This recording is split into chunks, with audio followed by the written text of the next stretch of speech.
अरे पिताजी, क्या हो गया? बड़ी टेंशन में लग रहे हो आप। अप्पू के एग्जाम में मार्क्स कम आए के?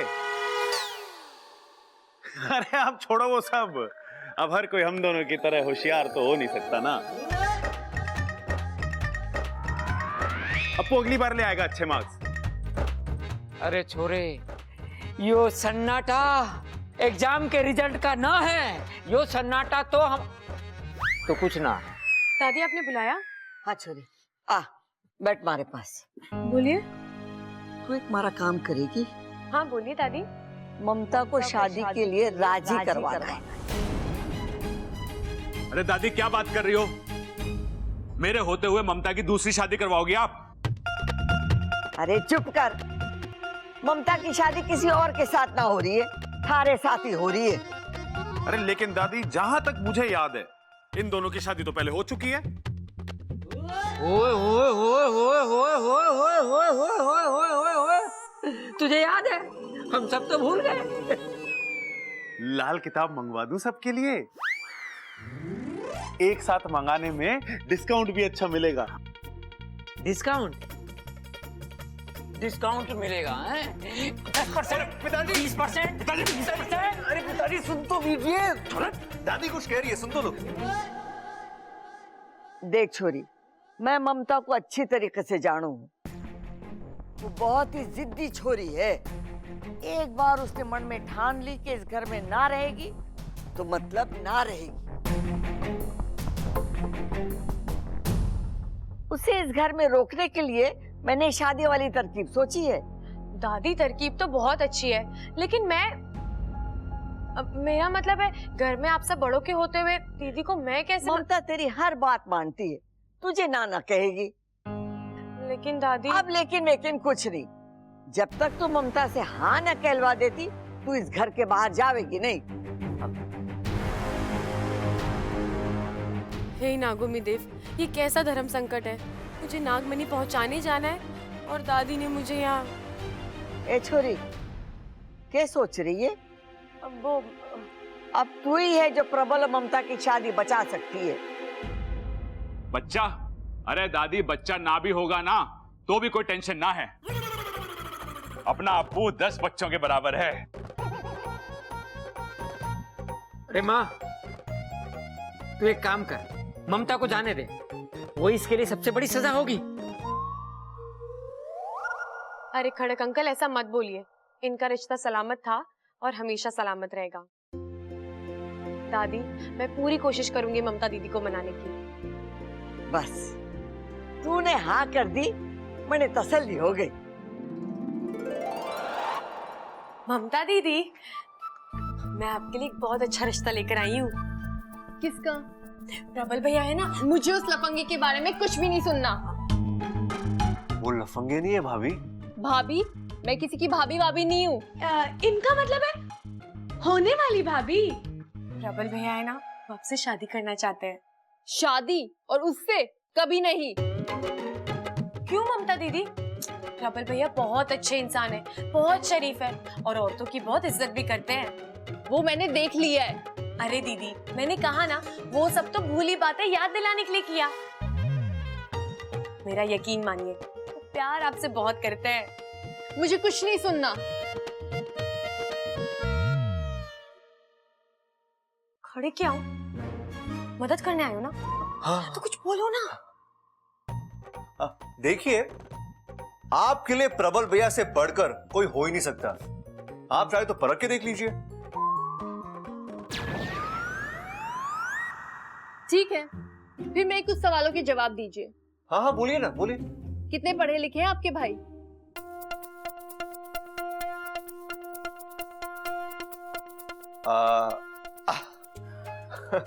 गांव के स्कूल में इतनी कक्षाएं नहीं है इतनी प्रबल भैया ने पास की है।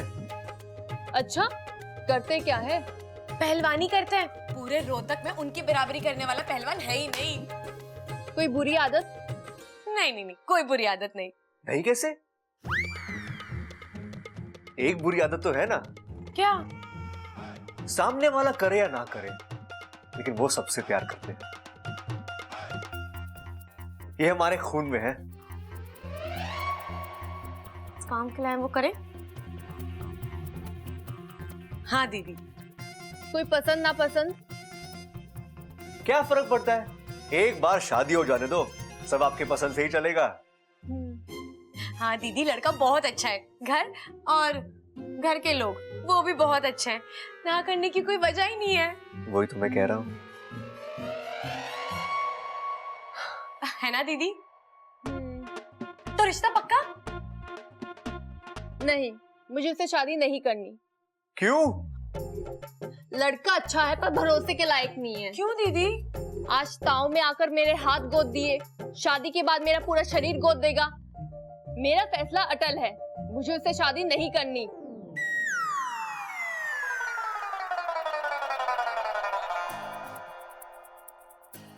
मुझे तो लगा था ममता दीदी मान जाएंगी, लेकिन पता नहीं वो ए वक्त पर अरे ऐसा... अच्छा, तुम लड़कियां होती ही ऐसी हो, ऐसी होती हो तुम। मैं नारियल को बिना फोड़े बोल सकता हूँ उसमें कितना पानी है। मैं भैंस को देखकर बोल सकता हूँ वो कितना दूध देगी। मुर्गी को देखकर बोल सकता हूँ वो अंडा कब देगी। लेकिन किसी लड़की का चेहरा देखकर उसके दिल का हाल जानना नामुमकिन, नामुमकिन। बस बस बब्बल जी, ज्यादा नौटंकी मत करिए। नौटंकी? नौटंकी मैं नहीं, तुम लोग करते हो यार। चेहरे में कुछ और होता है, दिल में कुछ और होता है, और जुबान पे कुछ और ही होता है। अरे जो दिल में है वो बोल दो ना, तुम भी खुश, सामने वाला भी खुश। आपको कैसे पता हमारे दिल में क्या होता है? लड़का हूं मैं, अच्छा।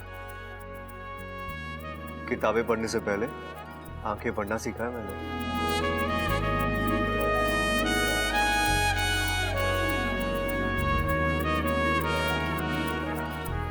इतना क्यों शर्मा रही हो? ऐसा क्या बोल दिया मैंने? बब्बल जी मुझे जाना है, मुझे बहुत काम है।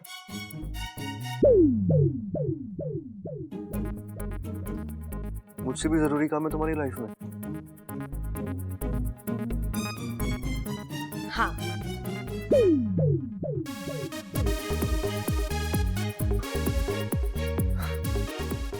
इच्छा तुम्हें जितना छुपाना है छुपा, लेकिन तुम्हारी आंखें ना बहुत कुछ कह जाती है।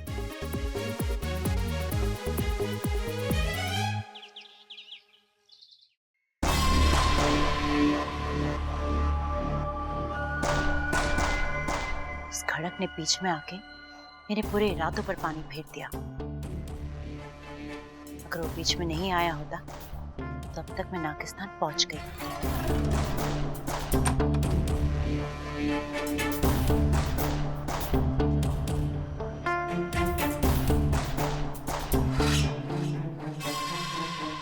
अब यहाँ ज्यादा देर रुकने में खतरा है। किसी ने इस मनी को देख लिया या किसी गलत हाथ में पड़ गया तो? नहीं नहीं नहीं, मुझे जल्द से जल्द इस मनी को नागिस्तान पहुंचाना पड़ेगा। इस जिम्मेदारी को साथ लेकर यहाँ नहीं रुक सकती।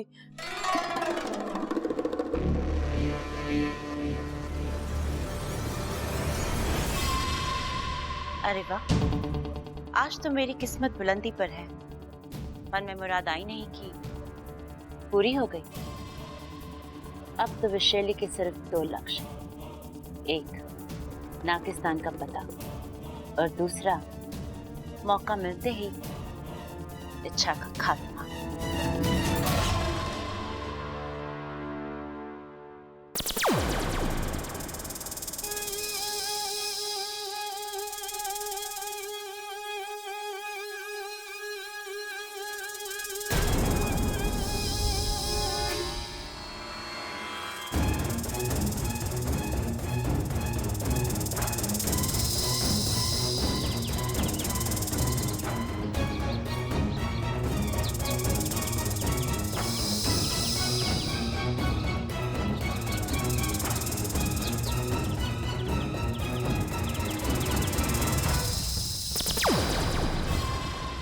लगता है नागिस्तान यही कहीं आसपास।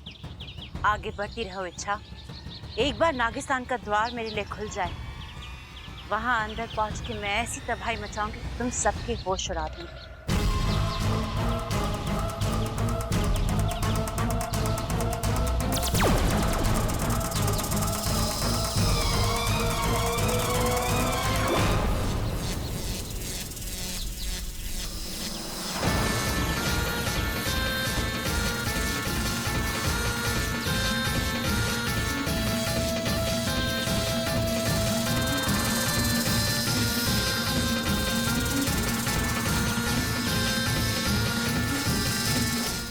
कौन हो तुम और किस देश से आई हो? जहां तक मेरा अभ्यास है, तुम विशालगढ़ की रहने वाली हो और नागिस्तान की खोज में निकली हो।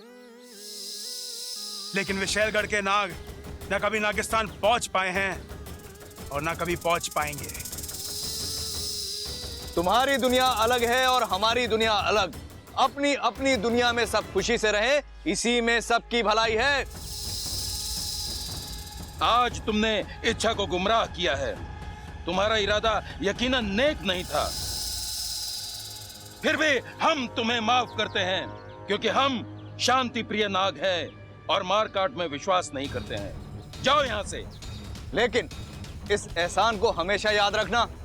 हाँ, एक बात और, किसी भी गुनाह के लिए माफी एक बार मिलती है, बार बार नहीं।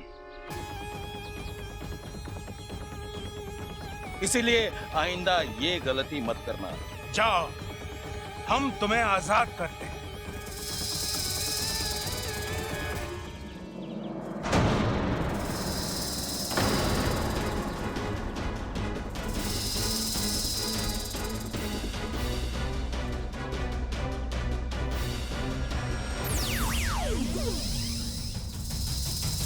मुखिया जी सावधान।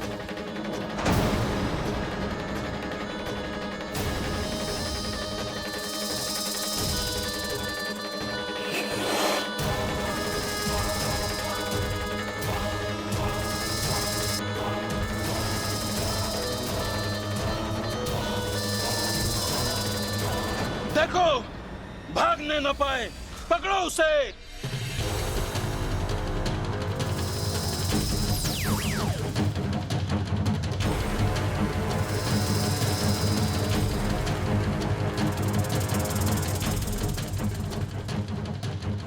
कहाँ गई वो? एक पल में गायब हो गई। जरूर उसने अपनी शक्ति का प्रयोग किया होगा। कहाँ गई वो? पता नहीं मुखिया जी, कहीं गायब हो गई। इच्छा बेटी तू ठीक तो है ना? जी। इच्छा, आज तुमने मेरी जान बचाकर जो मुझ पे एहसान किया है। मुखिया जी, आप कैसी बातें कर रहे हैं? नागिस्तान के हर संस्कार मैंने आपसे सीखे हैं।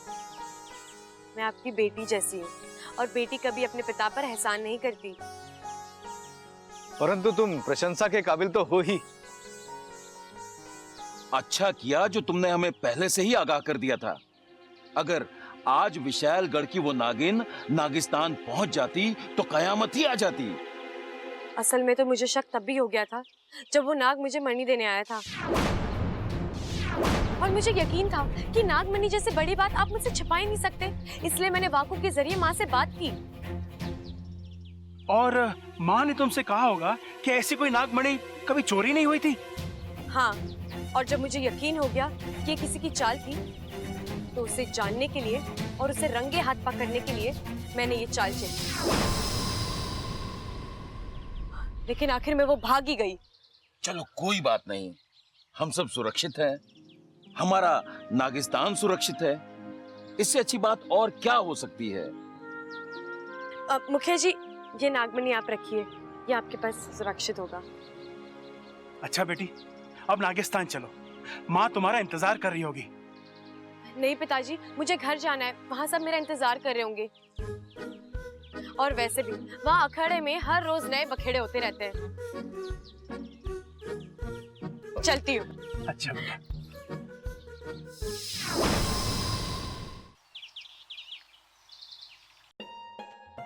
अरे ममता तू यहाँ बैठी है, ले बिस्कुट खा। हमारा प्रबल लाया है। ए छोरी, हमारा प्रबल इतना बुरा भी ना है। अरे तू जानती नहीं है वो तुझसे कितना प्रेम करे। एक बार तू उसके साथ शादी कर ले। दादी जी, शादी करना ड्रेस के ट्रायल लेने जैसा नहीं है। एक बार पहन लिया, पसंद नहीं आया तो उतार दिया। एक बार शादी कर ली तो जिंदगी भर साथ निभाना पड़ता है। अरे छोरी, तुम्हारा प्रबल भी निभाएगा ना। लेकिन दादी जी, मुझे उससे शादी नहीं करनी। एक नंबर का वाहियात इंसान है। नमस्ते दादी। नमस्ते ममता। ये क्या छोरा? दादी मंदिर जा रहा हूँ। बेचारा भगवान। हैं? क्या बोली दादी? ना ना कुछ नहीं। के दिन आ गए हमारे छोरे के, अखाड़ा छोड़ के मंदिर के चक्कर काटने पड़ रहे हैं। टक्कर ना है दादी मेरी किसी से भी, मैं तो बस भगवान से कुछ सवाल पूछने जा रहा हूँ। अरे भाई अगर ऐसा है ना तो मुझे आप अपने साथ ले जाओ। देखो आप सुनते हो थोड़ा ऊंचा, भगवान आपके सवालों के जवाब देगा, आपको सुनाई ना दिए तो? भगवान बोल के जवाब ना देते हैं तो क्या लिख के देते हैं दादी? अरे बावले, भगवान के सामने सच्चे दिल से हाथ जोड़ो तो वो आपको आशीर्वाद भी देते हैं, आपकी बात भी सुनते हैं और आपकी सारी मुश्किलें हल भी करते हैं। जा छोरा, तू मंदिर जा। दादी अकेले जाऊं के?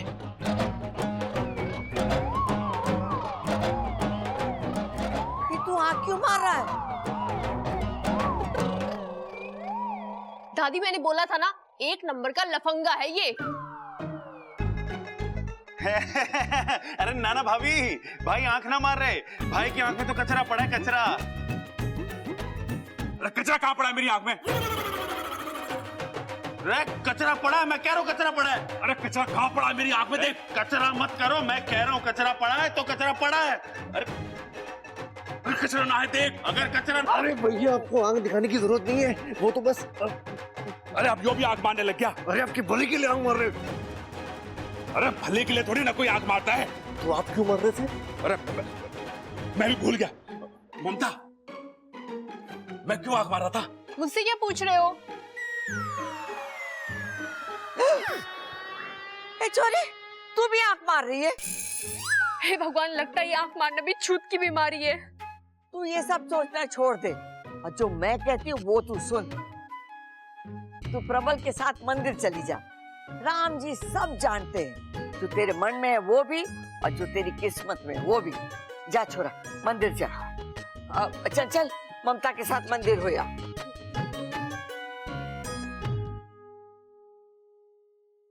अरे माँ, अच्छा किया जो इन्हें भेज दिया, अब सब ठीक हो जाएगा।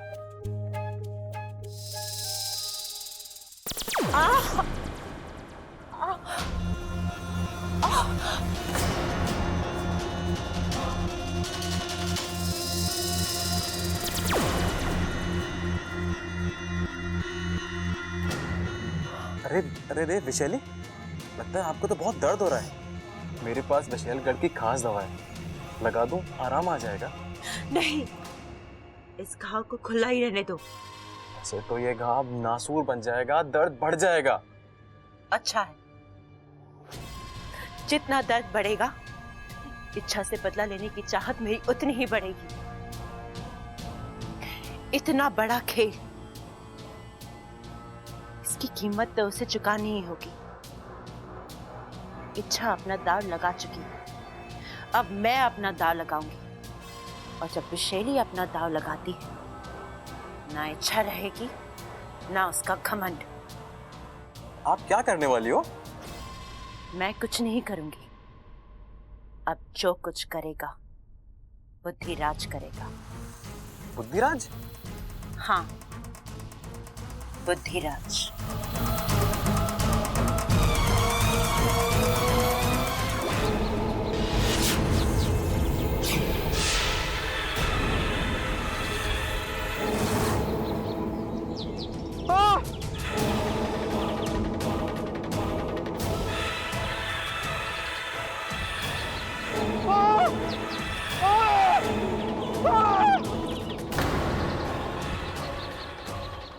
इंसान अपने पैरों से कम और अपने दिमाग से ज्यादा चलता है, और इंसान के उसी दिमाग पर राज करता है ये बुद्धिराज। विशैली, तुम आज अचानक? बुद्धिराज, मुझे तुम्हारी मदद की जरूरत है। क्यों नहीं, जरूर। क्योंकि जो हार जाए वो बुद्धिराज नहीं,